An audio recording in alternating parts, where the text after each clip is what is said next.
Officer at First Five YOLO and co-chair of Resilient YOLO. For those of you who are new to Resilient YOLO, the mission of Resilient YOLO is to promote partnerships between its members and the larger community to prevent and respond to adverse childhood experiences and adverse community experiences to build more nurturing environments, policies, and systems. Resilient YOLO originated in 2012 when a small group came together in a collaborative effort by YOLO County's probation department for a multi-year Positive Youth Justice Initiative grant. Recently, we hosted our 5th annual summit, which was centered on healing, connection, reflection, and collective action. Throughout the year, we meet monthly on the second Friday at 11 to 12, and occasionally we host peer learning webinars like this one, focused on community resilience and elevating the wonderful work of local leaders and changemakers. I'm pleased to present today's peer learning session in partnership with Health and Human Services Agency's Cultural Competence Committee and the YOLO County District Attorney's Office because it really addresses all trauma-informed principles. We'll learn how the DA is using data to shine a light on disparities, spark learning in community and civic engagement, and how it has led to new exciting mandates that are transforming our local and state justice system. Now I'd like to pass this over to Tessa to give you a bit more background on this incredible effort. Welcome, Tessa. Well, thank you, Melina. That was great. I'm like, oh, this sounds really interesting to me, So thank you for that great introduction to Resilient YOLO. I'm glad to be partnering with my friends at Resilient YOLO this morning as part of the Cultural Competence Committee for YOLO County Health and Human Services Agency. It's my pleasure to just introduce this work as, number one, a partnership with all of our community. This is an opportunity for us to shine a light on a particular program that is going on right here in our midst, that is taking our state by storm, and that very few people know about. It's an opportunity for us to learn how to use data to tell a story about what's going on in our community, and then to turn around and use that to make system improvements as needed. So yes, I'm here as the Diversity, Equity, and Inclusion Coordinator for HHSA. But in a minute, you'll see that the other hat I also wear is being part of the District Attorney's Multicultural Community Council. Actually, I'm the chair, and I've been for a minute. But this Commons data transparency portal, I want to shift over so we can get on with our meeting and talk about that a little bit. And I love telling this story. So here's how the story goes. At one of our Multicultural Community Council meetings, and this was before COVID, our district attorney, Jeff Reisig, comes in, says, well, we've been crunching some numbers and look what we have found. That in more than 40% of all the cases brought to the district attorney's office for charging Black people, we declined to prosecute. And on the surface, you go, oh, well, that's good. That sounds fair. But some of our multicultural community council members said, well, wait a minute.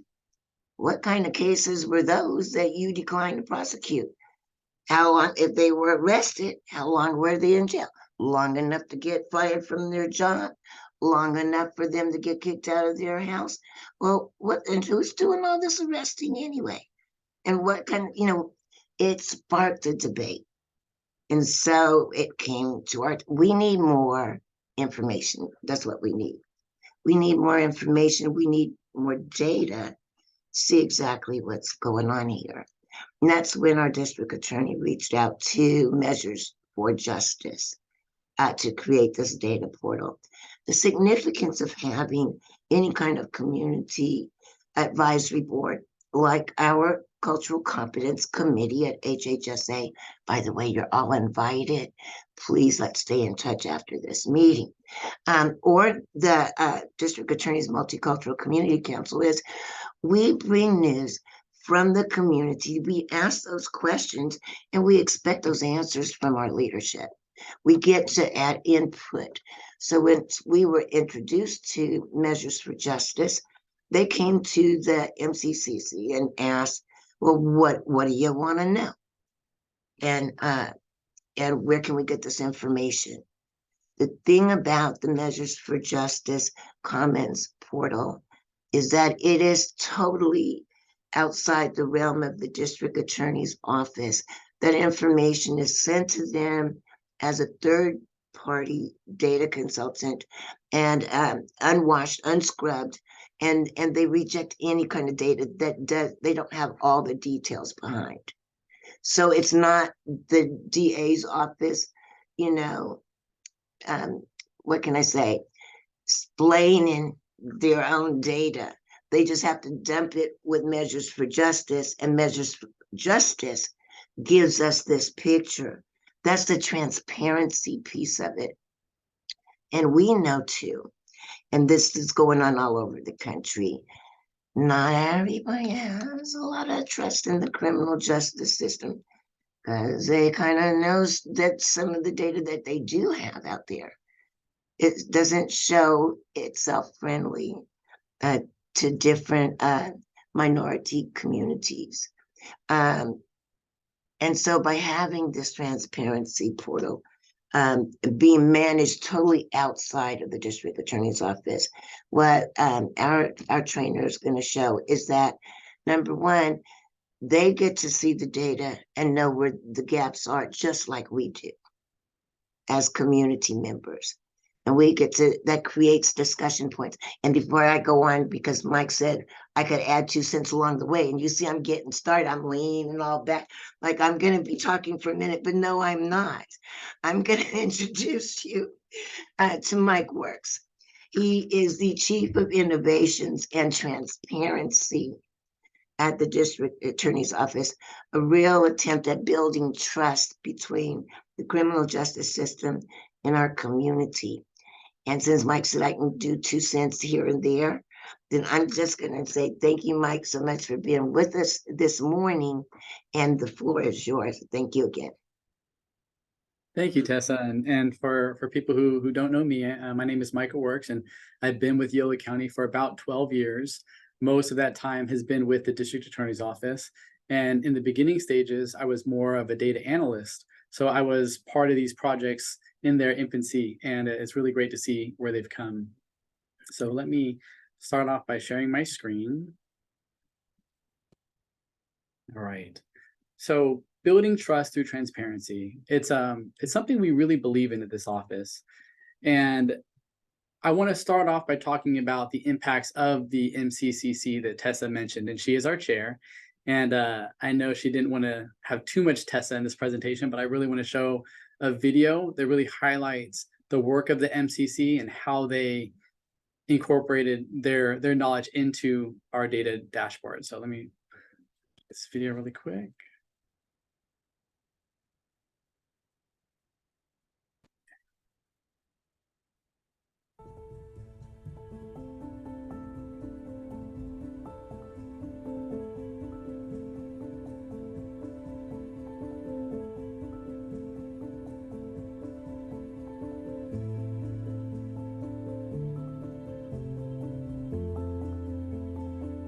Justice feels hard on Black people.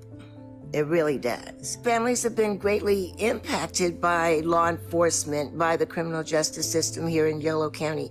And so there is a lot of distrust. They've been hurt and they've been burned, and they feel sometimes unseen and unheard. I went from being a youngster going in the Marine Corps overseas for 13 months to about the age of 24, really distrusting law enforcement or systems. Now, I know exactly that our system was never meant to support us, Black people, brown people anyway, from its very beginning. And yet, there is enough of a system and a structure to where we need to be very surgical, very targeted in our approach to how we fix our system. Because we can't just tear it all down. It's in place now, but the changes have got to come. I just want people to be treated fairly. Give them the real due process that they deserve. The thinking behind the Multicultural Council was The DA wanted to develop a better relationship. There's nothing wrong with that. I mean, I thought that was awesome. It's a collaborative of different people from the community, and their mission is to bridge the gap between really the law enforcement side of Yolo County and the community. And so they bring together a group of people from all different backgrounds, different employment sectors, religion, volunteers, and we just discuss issues that are going on in Yolo County. I love to poke the bear. I get to show and do the best for my county and show the best of the county to the community, but I also get to hold that mirror back up to my county and says, this is what you look like to the people. You need to involve people that are going to tell you the truth, people that are going to be straight up forward, and you can't hide behind things that are not factual.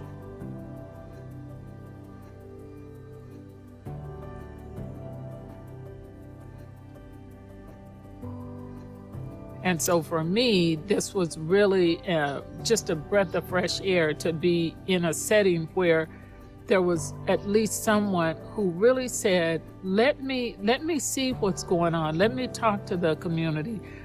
Let me look at the data here to see what's really going on in my community. Because you can't keep doing the same old thing over and over and over and expecting to get a different outcome. It's just not gonna happen. If the district attorney would like to engage with the community and the community has a distrust of him, his transparency that he's offering through this data portal is great.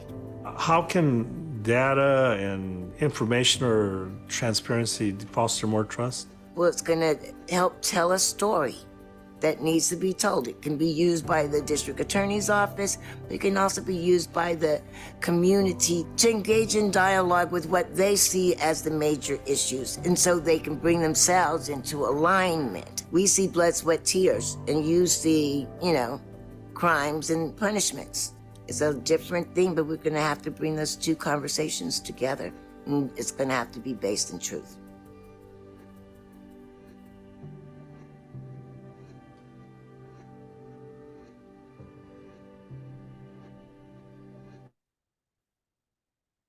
All right, and the part of the importance to sharing that video is everything that we're going to touch on in today's training.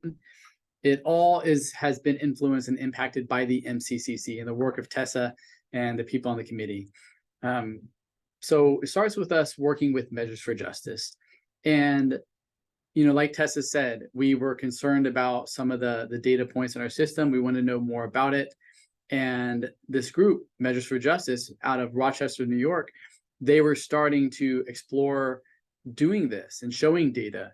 So we met with them and we figured out how we could work together and how we could give them the data and follow all the rules and guidelines in which we need to follow for sharing data. And like Tessa said, we simply give them a data dump and then they, run it through different algorithms to create the dashboards. So we're not, massaging the data. We're not deleting the stuff we don't like or the stuff that makes us look bad. We keep it all in there.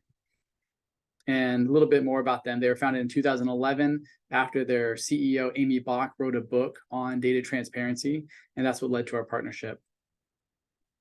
The Commons dashboard, at the end of this presentation, we'll open that up and we'll do a little demo and I'll show you some of the things that anybody could do in the system. Any data point they could look for, any filters they want to add. There's quite a bit that we could do there. And then here's another thing that we actually could publicly track different goals and different things that we care about. So one of our major goals and accomplishments is we wanted to increase our felony diversions up to 10% by September 2022. And for most of the calendar year, we were above that goal. We were doing a really good job with diversion. I think it's slightly dropped below 10%, but that's mostly been in a lack of engagement, but we're still really trying to divert these cases as much as we can. We also have all these little markers at the top of the screen, and they each indicate, something that happened, either a law change or a local policy. So for example, we widened our diversion eligibility back in May of 2021, and we'll touch on that too. So when we started to increase our diversion eligibility, it was mostly because we noticed that people of color specifically were impacted by not being eligible for certain diversions because of their past criminal behavior. And we didn't want that to be a barrier for people. We wanted to at least be able to consider people regardless of their past behavior. So we changed our policy, and it really opened up the door to a lot of people being eligible for diversion who maybe wouldn't have been prior to that. Here's one story of a man, Tyrone, who was one of the people who initially wasn't eligible for diversion, but after we changed the policy and procedures, he was then eligible, and he went through the diversion and was very successful. And his story was highlighted in a Measures for Justice newsletter recently to talk about the work of our office and the work that Tyrone did to be successful in that diversion. Recently, another marker we've been looking into, and we're trying to better understand it, and we're talking with law enforcement to understand it, is we're seeing a rise in Hispanic males getting DUIs. And every other metric is going down, but Hispanic males is going up. So we want to understand that trend and try to figure out if we need to do more outreach or have more pamphlets, that aren't necessarily in English. We're trying to figure out what we could do to change this trend and hopefully have less people, driving on the streets. And we've had several meetings with law enforcement, really circling around this.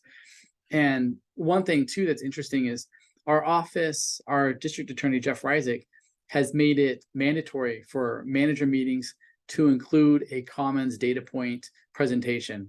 So our young attorneys and sometimes other staff members will have to put together a Commons presentation on a data point that is interesting to them.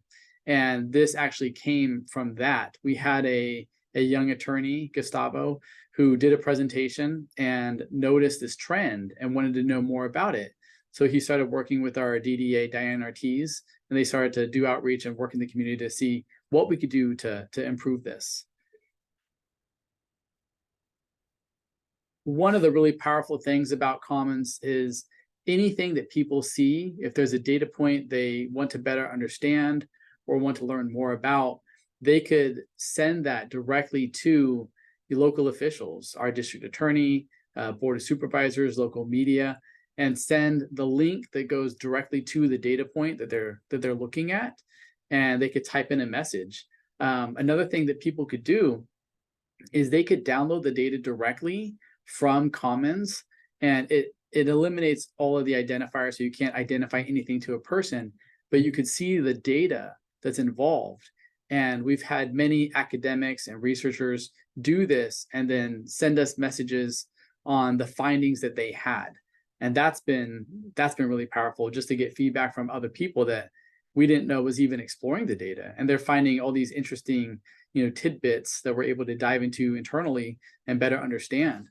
One data point that we wanted to better understand was we were seeing a rise in 18 to 25-year-olds being sentenced to prison.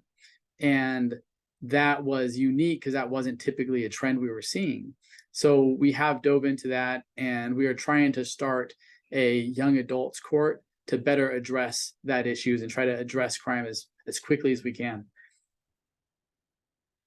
All of these efforts have led to legislation. AB 2418 was co-sponsored by our office, and we wrote much of the legislation on that. And it was signed by Governor Newsom, so it's now a state mandatory for all the counties in California to have data transparency, either in a dashboard or some other means. So I believe effective 2025, every county will have to have a way to, transparently share their data with the people and with researchers. Before we dive into the next portion, I'm going to share my screen again and show the Commons dashboard and how it works.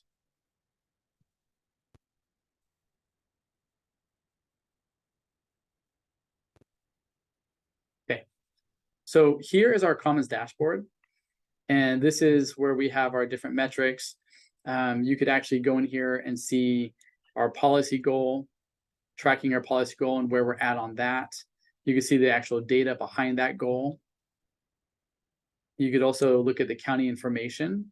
It'll show you our population, our estimated compared to the state, and also the race and ethnicity compared to the state. So it's pretty interesting how Yolo County is very similar to the state when it comes to our diverse, background. Also shows poverty indicators of where we're at, high school graduation rates, law enforcement resources. So it touches on a lot to kind of help paint the picture for what Yolo County looks like. And this has been especially helpful when doing presentations for other counties or other states, so they could understand, our uniqueness. Love these automatic lights. Another thing you could do is the case data flow. So here is where you could look at everything that's coming into our office, decisions after case review, cases that are diverted. You could look at the diversion and where people are going. You could also look at how cases end and the time it takes for cases. And within all this data, you could dive into it further. Let me show another thing is you could actually hide the details, show the details. You could explore it further. And then you could go in here and you could add, there's a whole bunch of preset dropdowns of different things that people might want to see. So, for example, cases dismissed. You could go to cases dismissed. You could look at the last 12 months, or you could look annually, and then you could break it down. You could add filters. You could do it by race and ethnicity, by sex, by age, by offense type. So, for example, if we do race and ethnicity, you could actually select what you want to see. You could apply it, and then you can see the different breakdowns in cases rejected or cases dismissed. And there's so many different data points that people could dive into. See if it adds the filters. Actually, we'll do it this way. We'll do it by group by race. And then you could add the different filters. You can compare.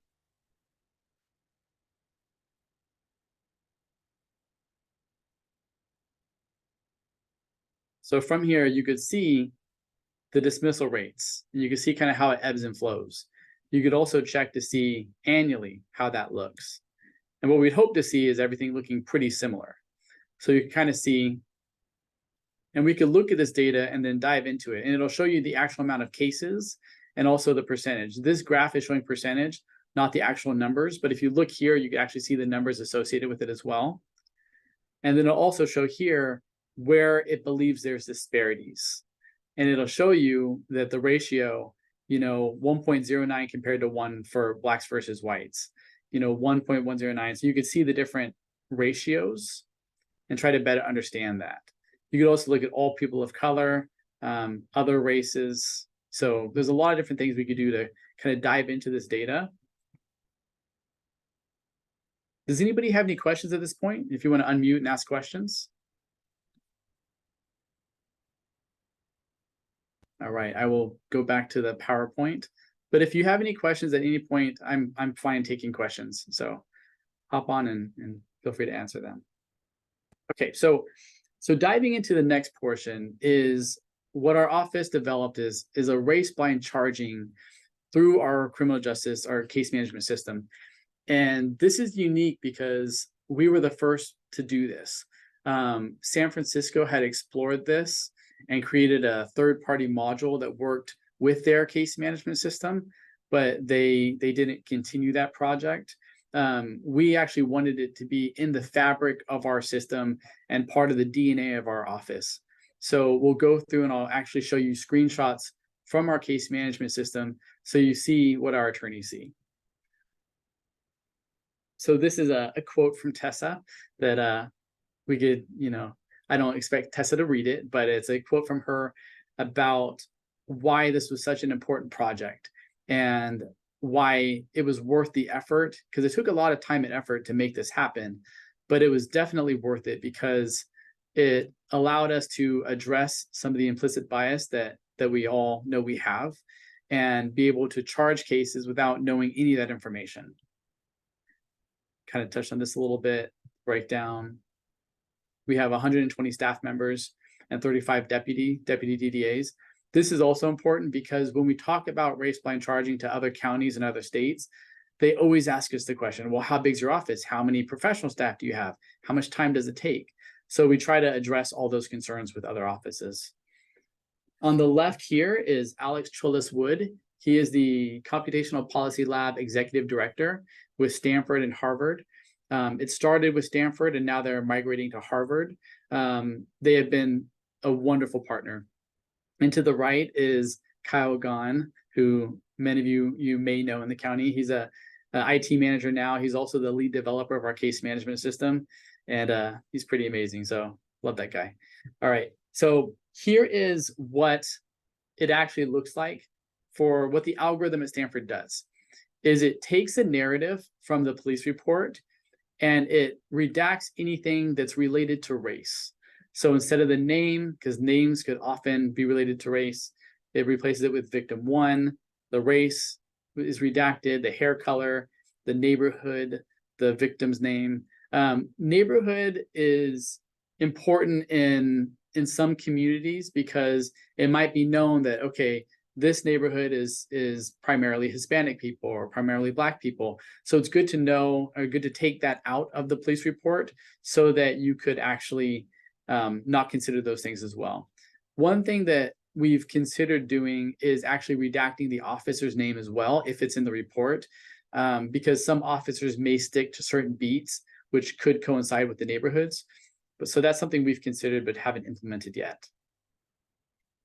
In our case management system, this is what our attorneys will see. Typically, the title of a case would be the subject's name, but in this case, it simply says race blind charging field, so they cannot see the name of the individual. And when you go to the case in our system, it also takes out the case title up here. It takes out the person ID, takes out their name. It takes out anything that might help our attorneys understand who the person is prior to seeing the charging information. And here's an actual example of one of our cases where this is what our attorneys will see. The information is redacted. As you can see here, it says defendant one, defendant one. I did blur out the license plate of the vehicle and the officer's name. But other than that, this stuff is all redacted automatically. And this process took a lot of back and forth with Stanford to make sure that the correct things were being redacted.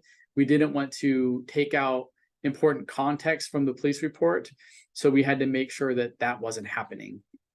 But now that we've been live for well over a year, I think closer to 2.5 years at this point, we don't have those concerns because we're pretty confident in the algorithm.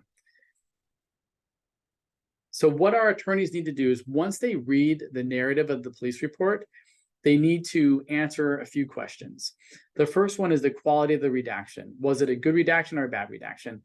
If it's a bad redaction, they have to explain why. And it could be because they've already seen the facts of the case, because they've reviewed a warrant. It could be that the redaction was just really poorly done and they needed to unredact it because they couldn't even read the report. And then also it could be because it's either a sex case, homicide case, or a DV case. And per California law, when you're charging for these types of crimes, you need to consider the past criminal histories for these types of cases. So we'll often remove it from race blind charging for these types of crimes. If it's a good redaction, our attorneys are asked to, based on the facts of the case, how likely are they to charge the case? Are they very likely to reject, or very likely to reject?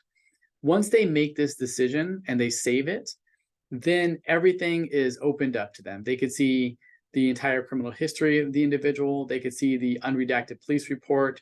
They could see audio, video evidence, anything that they weren't, able to see prior to making this initial decision. If they change their decision after everything has been unredacted, they need to explain why. And we thought about maybe having a simple drop down here for that answer, but ultimately we determined that that wasn't good enough. We wanted our attorneys to really describe in as much detail as they could why they changed their mind. And what we've seen so far is the AV showed a different picture than the police narrative described, or the individual already has to felony cases pending sentencing, so we don't need to pursue a misdemeanor case. So we've been pretty happy with the results we've seen, and seeing that our charging attorneys have been doing a pretty good job of not being biased, which is what the anecdotal data shows so far. This also led to legislation that we co-sponsored, and it's AB 2778. 2 weeks ago, DOJ put out their guidelines for what race-blind charging will need to look like for the rest of the counties, and they have until January 2025 to implement a race-blind charging solution. So our office has been very busy assisting other counties and showing them what we've done and having discussions with them to try to understand their workflows so that we could help, them implement race-blind charging. So we've been very busy trying to help out and do the best we can to serve those counties. Does anybody have any questions about race-blind charging or anything that you want to ask? If so, please unmute, and I'm all ears.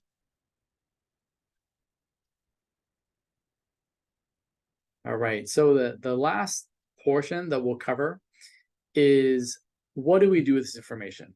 What do we do with this data? What we've started to do is work with a group called For the People, and their primary goal is prosecutor-initiated resentencing. So we find individuals that we feel have paid their debt to society and have done a good job rehabilitating themselves, and then we resentence them to where they're basically able to be out and be free. And so far our office has resentenced, I believe, 19 to 20 people, and they've been doing very well. Many of them have been very successful and have got employment and have been doing a good job with their families. And we're very proud of these efforts. And we want to do more of this, and we want to help the state do more of this. So through For the People, we're working on 2 different projects that we're hoping will really improve this. One of which is with Berkeley, where the current process for trying to resentence somebody is you have to review all of their case files, including their case files from CDCR. And that can be very daunting because it could be thousands of pages. And they are working on different algorithms, and we're working with the public defenders on this as well, is to take those thousands of pages and try to use new technology to summarize those the best they can, so that there's more that we could potentially review. Our county doesn't have as bad of a situation as other larger counties like Los Angeles or Manhattan. Those counties are paying attention to what we're doing because they would love some sort of an automated system, because the amount of people they have in custody that could be eligible for resentencing is just a very daunting number, and they don't know where to start. Another effort that we are doing in regards to this is also through For the People, where we're working with a company called Recidiviz. And what they do is they've created an algorithm to where if we give them the de-identified data from CDCR, they could run it through an algorithm, and we could set different metrics to try to find individuals that could be resentenced. When you're going through many names, oftentimes it's helpful to get some sort of a direction. So you could look at the age of the offense of the person, or the age of the offender at the time of the offense, because that could be a factor. You could look at how much time they've already served. You could look at their education credits or their good time behavior credits. You could look at all these different things and try to figure out if the individual is someone we could dive into deeper to resentence. So these are a few efforts that we're working very hard to move forward on, so that we can hopefully identify more individuals eligible for resentencing. And here's a quote from Jeff Reisig, our district attorney, about the importance of PIR and the work we've done. And of all 3 of these innovations from our office, we get a lot of calls from all 3 of them, and this one especially from other states that want to know more about this and want to be able to do this kind of work, because right now many of them don't know where to start. So it's been very rewarding to work on these projects and to see additional progress and making them better and improving them. And, you know, our office is very proud to do this work and serve our community. So I think that is all I have. So wanted to leave plenty of time for questions and answers. So I will pass it back to Melina. Thank you so much, Mike. There is one question in the chat from Jorge. What's the process for identifying those individuals that qualify for resentencing? Can you go into that process a little bit more? Sure.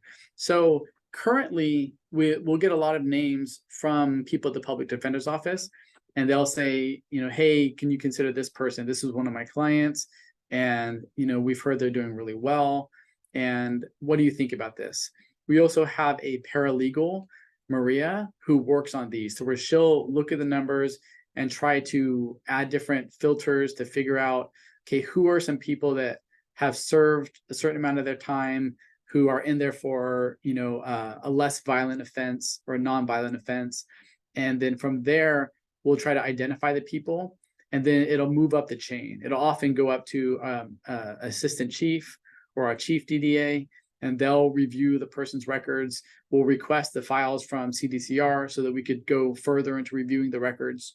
And then in some situations, I think in many situations, we've presented our findings to the MCCC to get their feedback as well and get their take and say, here's an individual we're considering resentencing. Here are the reasons why. We also reach out to the victims and try to get victim impact or victim input. Because if the victims are against it, it's a lot harder for us to move forward because we want their support. And we'll often show the victims, yes, I know this person did this to you, you know, 15 years ago or 20 years ago, but look at what they've done since then. And this is why we're considering resentencing them. And then we'll get feedback from the MCCC, and we'll get feedback from our attorneys, and then we'll make a decision on whether or not to resentence somebody, because there's always a risk, but we feel it's a calculated risk. We feel like we're doing everything that we can to identify whether or not it's a good choice for our office. And so far, knock on wood, we've been pretty successful in selecting people that were rehabilitated and were ready to rejoin society.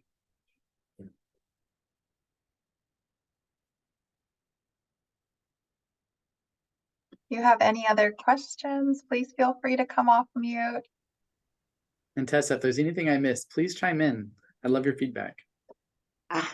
Well, I was just coming off mute just to add that going back to number one, going back to the Commons Transparency Portal, all those questions that came from our community and from our council also prompted the West Sacramento Police Department to take a closer look at those arrests. And because the data that was coming out of West Sac when it came to arrest rates was a little alarming in the disproportionality that was exposed there. So now they have their own community advisory board operating to build their own transparency dashboard that's coming directly out of the work that will start here in the district attorney's office. And it's one of a kind. We were the first to do it, and now it's a state law. And at some point, we just can't hide our light under a bushel, as they say. So I'm really excited about that. The other thing is I wanted to mention, it's also brought out some extreme response from our community. In other words, our Cultural Competence Committee has sponsored several expungement clinics. We know that people who have gone through the criminal justice system and come out the other end can have a hard time getting a job or quality housing. And so we've run by now 4 or 5, I think, expungement clinics, along with the help of the district attorney's office and the public defender's office, and have helped over 100 people and get into the process of getting their records expunged, as well as holding break white repair events to kind of nip some of that arresting in the first place, nip it in the bud. So this is how we get to a wholehearted community response to criminal justice when everybody gets to come to the table. That's what I was gonna say. Venetia has a question in the chat. Can you do a little more to describe how these changes have positively impacted our community in a way that would be easy for us to describe to a community member who asks? I Great think question. one of the major points has been our changes on diversion requirements. I think that has really opened up the door for many more people to be eligible for diversion that maybe wouldn't have been before this data shown a light on that. Another one is the outreach efforts we're doing in regards to DUI and trying to really address that so that we could change those trends. Those are two of the more recent examples I could think about. And then also just the ability to share our data with whoever wants to look at it. You could dive in right now. If you see something that doesn't make sense to you, you could share it with us. You can share it directly with me. Happy to dive into it further and try to find out why the data is what it is. So we're very open to that. We don't hide behind anything. We're right here at front and center, willing to take feedback from people and criticism if that's what it deserves. So Mike, one thing I noticed was that the quote that you showed was really impactful, and you kept a family together, basically. There was a story about a dad who got to help raise his child. How often does that happen? And is that in the data now? let me share that screen. So this, I know that with PIR, it's happened a number of times, and some of the people who have been resentenced have actually presented and spoken to the MCCC and spoken at other community events. And it's been really powerful to hear their stories and to hear how grateful they have been for a second chance. And that has been a really big impact. As regards for people who have benefited because they're eligible for diversion, I don't know how many people have really been impacted by that, but I do know that when I talk to Nicole Kirkaldy in our restorative justice program, restorative justice partnership, and our other diversion partners, they always have stories of people who have benefited from these efforts. Addiction Intervention Court is one of our diversion programs, Mental Health Court, and I know we work with HHSA on both of those efforts. And the people who have been impacted by those that maybe wouldn't have been eligible if we had some of the same requirements, that has also been really, really positive to hear those stories. And when our past chief DDA Jonathan Raven retired, many of those people spoke at his retirement about how those programs impacted their lives. And hearing that is really encouraging, and gives us a lot of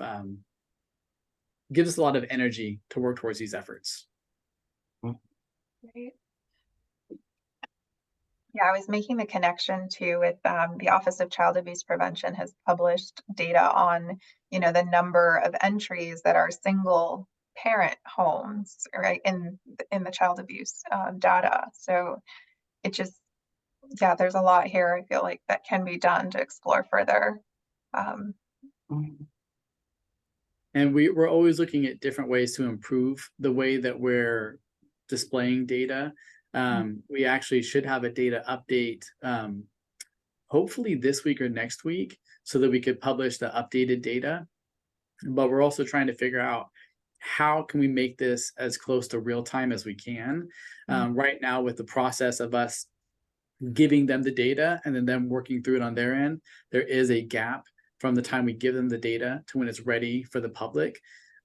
So we want to shorten that gap as much as we can so that we can get the data as close to real time as possible.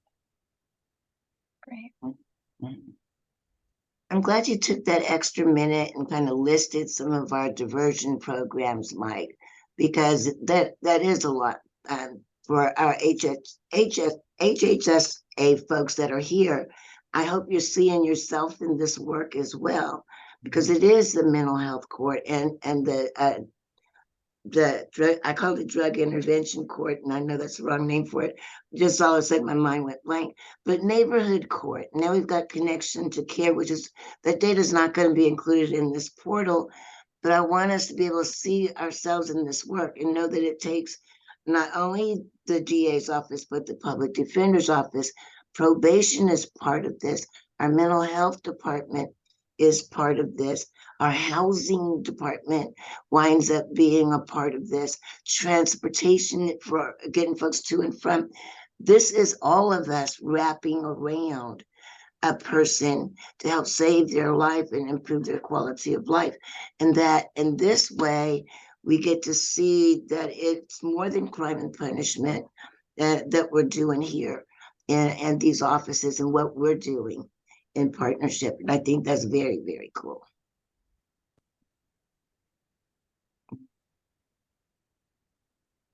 Any more questions? Anything else that's popped up that we could dive into further?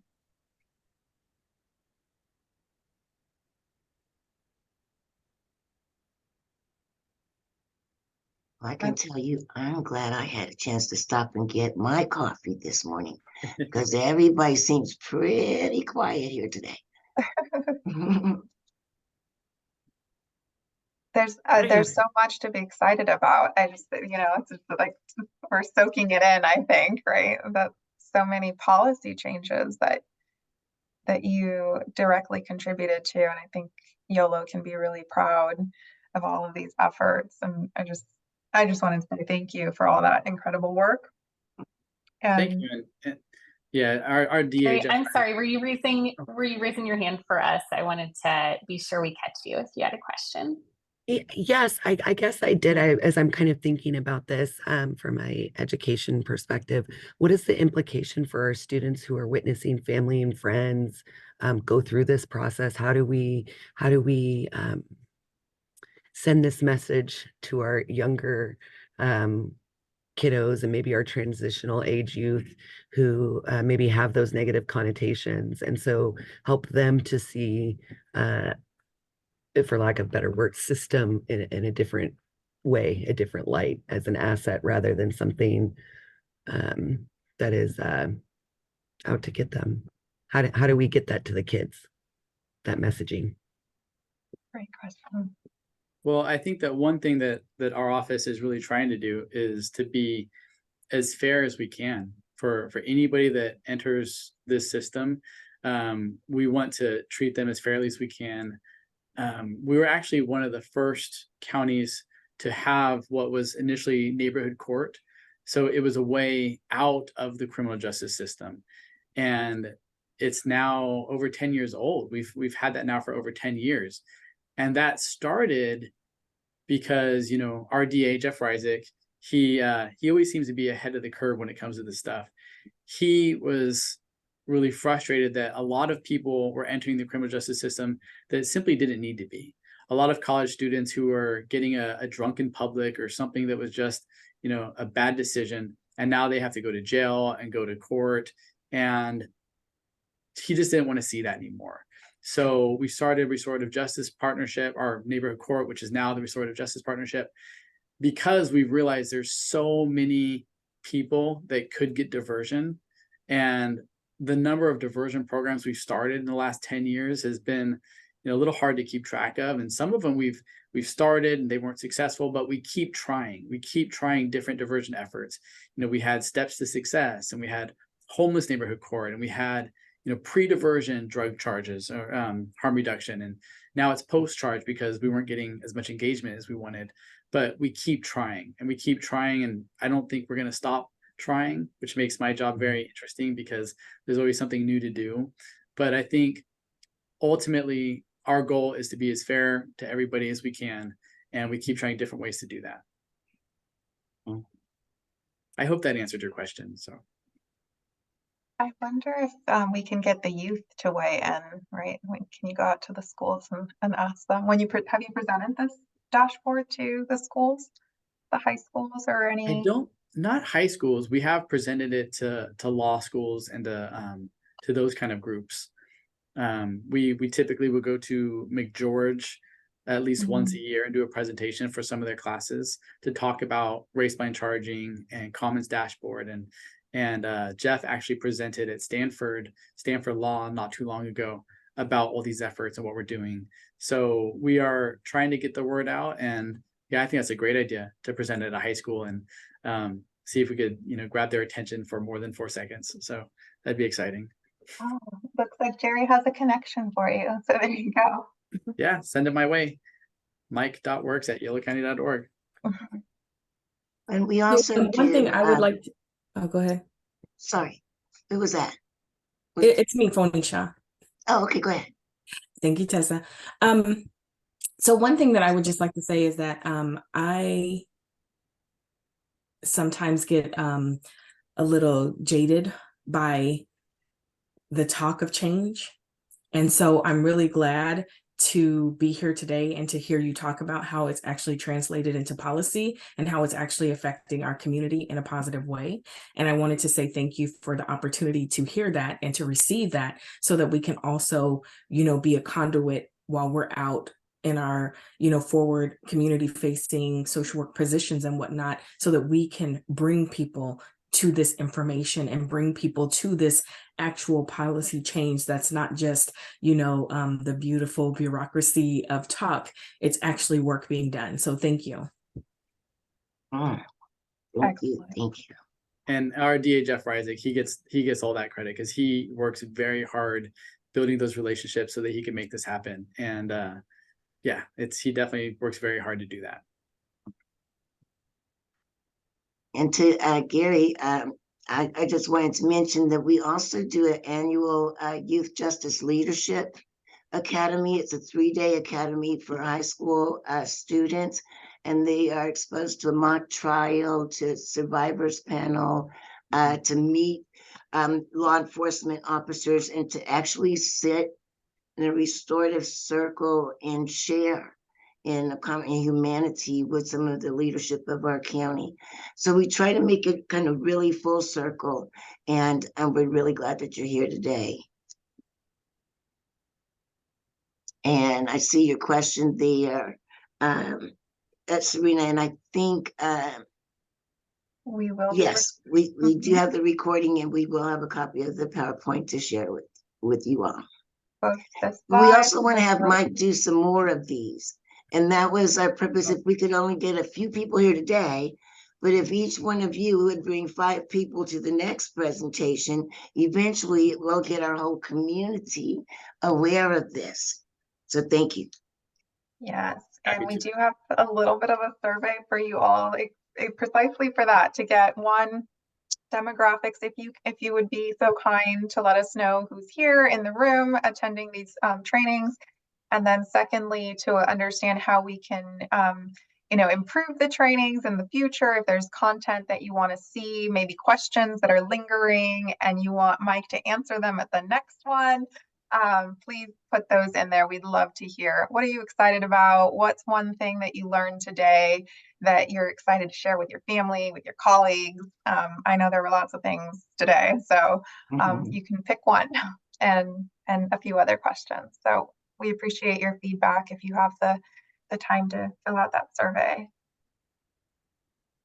And thank you for this opportunity to present. It's been a pleasure and I appreciate it. So thank you. Thank you, Mike, and the whole DA team. I think I echo comments here. So proud of Yolo County and the amazing work that's being done to really bring justice and equity to our community. It's just truly inspiring work. Yes. Let's see. Do we have the link for the demographic survey? You guys, totally confidential. We went back and added those evaluation questions at the end so that we could get your feedback.